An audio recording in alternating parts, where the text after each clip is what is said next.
দুনিয়াত না আসমানে? বলুন জান্নাত দুনিয়াত না আকাশে? কেউ জানেন না। জান্নাত কোথায় কেউ জানেন না।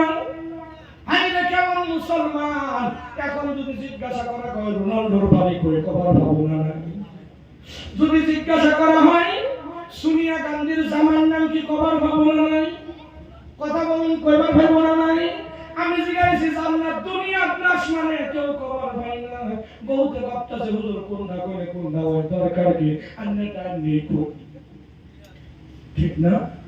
একজনে কইছে দুনিয়াত সাবাস কইরা, আর কয়েকজনে বলুন জান্নাত দুনিয়াত না আসমানে? দুনিয়াত। দুনিয়ার মধ্যে চলতে চলতে ভিতরে দুনিয়ায় ঢুকছে, উপরের দিকে আর খবর নাই। জান্নাত হলো আল্লাহর আরশের পাশে, একবার বলুন সুবহানাল্লাহ। জান্নাত কই? এই আল্লাহর আরশের পাশে। জান্নাত দুনিয়াত না।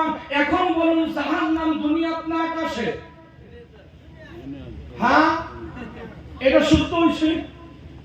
মানে এক ছাত্রের জিজ্ঞাসে, কত দেখি তোর বাবার নাম কি? বলে যে হুয়া চৌধুরী শেখান্দুরানি প্রাথমিক বিদ্যালয়। কইছে তোর বাবার নাম কি? বলে আব্দুল ফারুক। বলে তুই যে দুধ দা করি, বলে কইছি যদি এনে দুলারে জিগাইতে হবে এক লোক তো 10 এরকম হয়ে গেছে। বুঝছেন না? ইন্টারভিউ লবার গেছে, জিগাইতেছে ভাই তোমার নাম কি? বলে মহাত্মা গান্ধী। তোমার জন্ম কত সালে? বলে 1947 সাল। কমে দ্বিতীয় যুদ্ধ কখন হয়েছে? বলে প্রথম যুদ্ধের পরে। তাহলে প্রথম যুদ্ধ কবে হয়েছে? বলে দ্বিতীয়টার আগে। তোমার বাড়ি কই? বলে হসপিটালের সামনে। হসপিটাল কই? বলে আমার বাড়ির সামনে। তোমার গাঁয়ের নাম কি? বলে হসপিটালের ভূগোল। উত্তর দিল বুঝছে না? হ্যাঁ, জানলা জিজ্ঞাসা তোমার বাবার নাম কি? বলে আব্বা। আবার জিজ্ঞাসা তোমার বাবার নাম কি? বলে আব্বা। আবার জিজ্ঞাসা তোমার বাবার নাম কি? দুই নম্বর আব্বা ঠিক হয়েছে, 3 নম্বর তার বাবার নাম কি হয়েছে?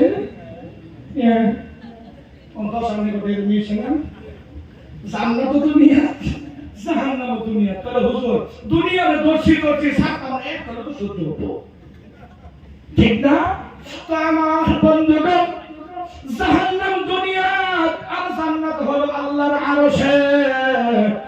ও বন্ধু, যদি জান্নাত প্রথম আসমানে থাকতো, বলুন বলুন বলুন, ধনী মানুষের আগে কেউ জান্নাতে যাইবার পাইতো কি? যদি জান্নাত প্রথম আসমানেও থাকতো, তাহলে ধনী মানুষের আগে কেউ জান্নাতে যাবার পাইতো? কারণ ধনী মানুষের যা সম্পত্তি কামাই করতো সব কি এখনো জমা করতো, আর কত একটা রকেট কিনছে জান্নাতে দিগা, ঠিক না? কোন প্রথম আসমান বাংলা কিবা কোন দরকার পরে আঙ্গরন্তে মেকার রেখা ভালোমতনে কুদাল বানাই দে, দরকার পরে খন্তি বানাই ঘুরাইলো জান্নাতে যাবে। ভাইরে, যদি জান্নাত প্রথম আসমানও থাকতো, কাফির বেঈমানেরা জান্নাতে যাওয়ার জন্য কম্পিটিশন আরম্ভ করে দিত। কিন্তু না রে ভাই, না।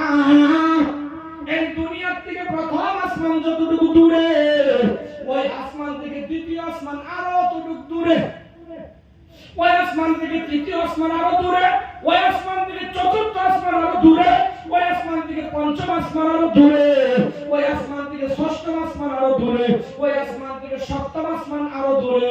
আর পরে আল্লাহর আরশ কিন্তু হলো পাইছি না, খালি আসমানে চলতেছে।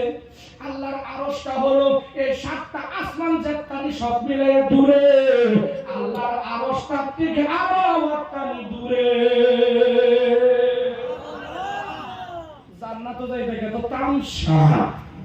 জান্নাত মামুর বাড়ি পেছো না, যে মন লইলো হরবার গেছি এটা ফাক মারা মায়ের বাইরে দেখতে পারে গেল। এই জান্নাত এরকম না। জান্নাত যেতে গেলে কয়টা বস্তু লাগবে? কয়টা?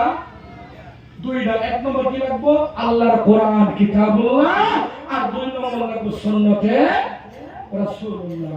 এই 2টার বাইরে কেউ যদি বাবু জান্নাতে যামুগা, এত আদার রসনা খালি কবর গিয়া দেহ গুরজু মারতে মারতে আদানি বেমার তুলে হারাবো।